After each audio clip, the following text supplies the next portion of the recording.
The world is unfortunately full of companies that needed to defend and yet were unable to put together effective defense plans to protect themselves from competitive attacks.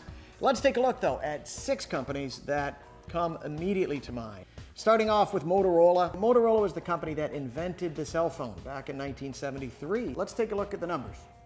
They were then by far the industry leader in technology and in market share.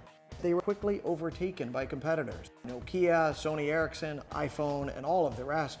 Its stock price went from a high of 107 down to 37. In 2008, the company lost $4.2 billion. 2011, they ended up splitting the company into 2 companies, and Motorola Mobility was then acquired by Google, ending what was a rather sad story. BlackBerry is another story of a company that really missed when it came to defending. BlackBerry, of course, really invented the smartphone. Clearly the dominant player. Barack Obama loves BlackBerry. It was one of Oprah's favorite things. Unfortunately, the company was not able to keep up with competitors. They weren't able to defend against iPhone. The market cap for the company has fallen from over $80 billion to about $3 billion today. It now has about a 3% market share, and really a lot of questions about will BlackBerry survive. Blockbuster Video, another example of a company that missed when it comes to defense. By 2006, they had revenues of over $5 billion. Problem for Blockbuster, though, they were again attacked by, in this case, Netflix and by Redbox. Between the two, Netflix and Redbox just clobbered Blockbuster, and the company filed for bankruptcy in 2011. Best Buy in the world of retailing is another company that's had enormous trouble defending against competitors, in particular defending against Amazon and a lot of the online retailers.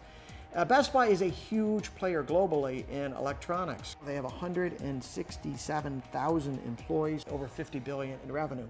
The company's stock has just collapsed. There's questions about will Best Buy manage to survive in what's turning into a very competitive space.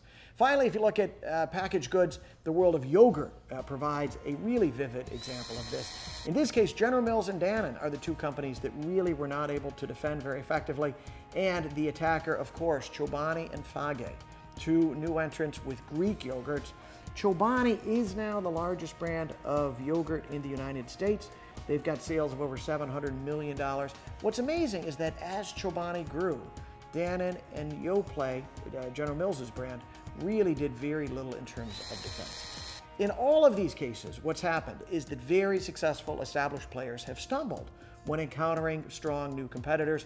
If you can't protect your business and if you can't push back new entrants, you are at a huge risk. The top priority for senior management and for board of directors has to be looking for competitive threats, thinking about whether defense is necessary, and then putting together an effective response.